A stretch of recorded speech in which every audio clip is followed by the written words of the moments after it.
You gave me clearance to go. My name second on your list. You gave me clearance to go. You are fighting now. Let me turn back.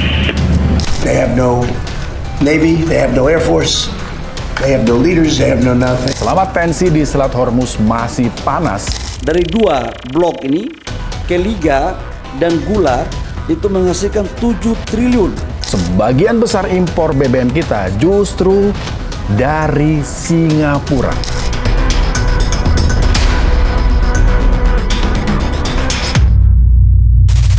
Tensi panas Amerika Serikat versus Iran dampaknya bikin harga plastik, harga BBM, dan gas non-subsidi jadi mahal. Apa kabar yang mobilnya biasa diisi sama BBM non-subsidi? Boncos kan sekarang kalau ngisi full tank. Harga gas juga gila-gilaan naiknya.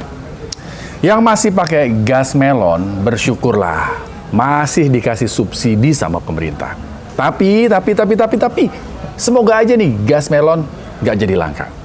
Kalau Amerika Serikat dan Iran situasinya masih gini-gini aja, ya udah jangan berharap harga-harga bisa turun. Kita cek no.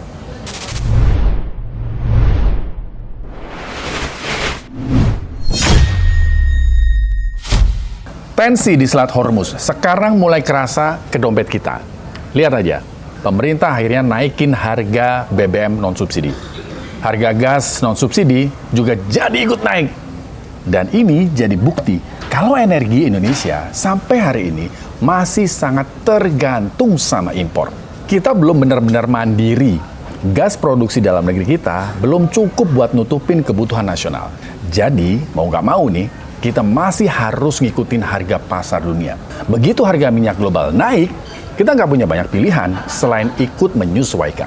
BBM juga sama, kita masih bergantung sama impor. Bahkan bisa tembus sekitar 1 juta barel per hari. Ironisnya, sebagian besar impor BBM kita justru dari Singapura. Negara yang bahkan nggak punya sumber minyak. Nah, di atas kertas, Amerika dan Iran boleh berunding. Tapi di Hormuz, manuver-manuver provokatif masih berlangsung. Seperti beberapa hari kemarin, kapal tanker India yang bawa 2 juta barel minyak dari Irak mau coba-coba melintas Selat Hormuz dan langsung dikasih peringatan keras sama Angkatan Laut Iran. Sepa Navy. This is Motoranga Sanmar Herald. You gave me clearance to go. My name second on your list. You gave me clearance to go. You are fighting now. Let me turn back. Iranian Navy, this is Bhagyalakshmi. Go ahead, sir. I read you loud and clear. Good evening, sir. This is Iranian Sepa Navy. Captain, on the thread is blocked and pass from that is forbidden. And there is no any permission for you to use from over the Strait. You are ordered to go back to your departure immediately. You are ordered to go back to your departure immediately. Do you get my message?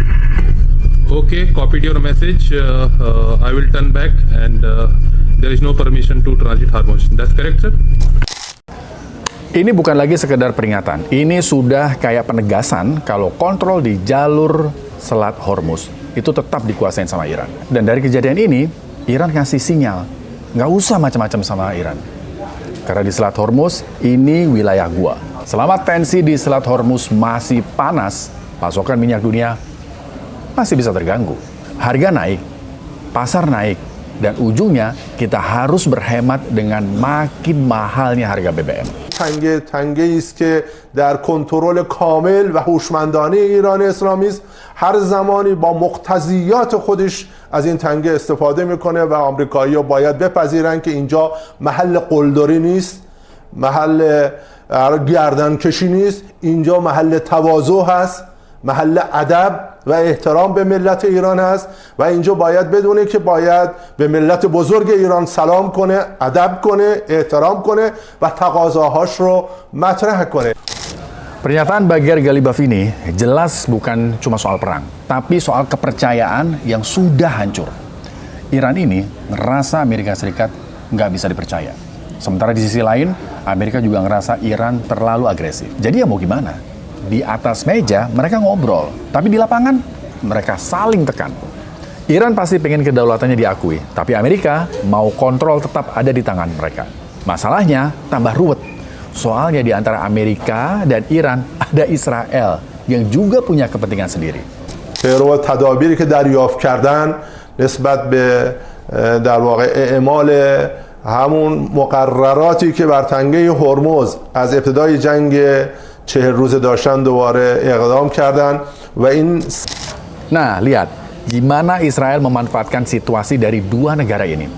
Netanyahu sempat bikin tambah keruh dengan bilang kalau Iran sedang bersiap-siap untuk bikin bom atom buat menghancurkan Israel. Tapi di sini juga yang jadi menarik nih. Sampai sekarang, Badan Pengawas Nuklir Dunia, IAEA, itu belum menemukan bukti kuat kalau Iran benar-benar lagi membangun senjata nuklir. לפני קצת יותר משנה התברר לנו שאיראן הולכת להכין פצצות אטום כדי להשמיד אותם. זה לא אמירת סרק, זה לא ספין. אם לא היינו פועלים, בעמק הלוי ובשאגת הארי היה להם פצצות אטום, וזה התחלת הסוף של העם היהודי. Jadi jangan heran kalau sampai sekarang belum ada titik temu. Karena ini nggak cuma ngomongin damai, tapi siapa yang pegang kendali di Selat Hormuz. Selama nggak ada kepercayaan, perundingan ya mungkin cuma jadi formalitas aja. Dan perang tinggal nunggu waktu. And we'll be talking about Iran later. We have very good conversations going on. It's working out very well. They got a little cute as they have been doing for 47 years. Nobody ever took them on. We took them on. They have no Navy. They have no Air Force. They have no leaders. They have no nothing. Selama konflik ini nggak selesai, ya selama itu juga harga BBM kita bakal kegantung. Kita harus ngapain? Ya udah, hemat-hemat lah. Soalnya untuk urusan energi, kita masih belum mandiri. Kita akan terus jadi korban situasi global. Padahal, Indonesia sebenarnya punya potensi gas. Pemerintah baru menemukan cadangan gas besar di Kutai. Artinya apa? Sebenarnya kita punya peluang buat lebih bisa mandiri energi. Nama bloknya saya ulangi ya, Kelegia, ini di Kalimantan Timur.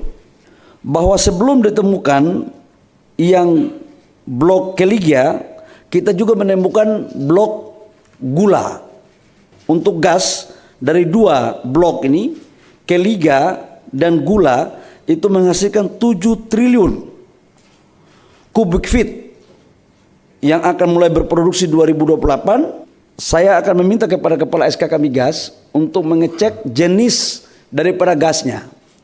Kalau gasnya C3, C4-nya cukup untuk kemudian kita bangun industri LPG, maka kita akan bangun langsung industri LPG di Kalimantan Timur untuk kemudian bisa memenuhi sebagian kebutuhan domestik kita. Tapi masalahnya seberapa cepat itu bisa direalisasikan. Karena nemu cadangan itu satu hal. Mengolah dan memanfaatkannya itu cerita yang lain. Butuh waktu, butuh infrastruktur, dan butuh kebijakan yang konsisten. Dan yang paling penting, nggak dikorupsi. Demikian Cekno kali ini, saya Rizky Hasan. Tetap kritis, tetap waras, merdeka.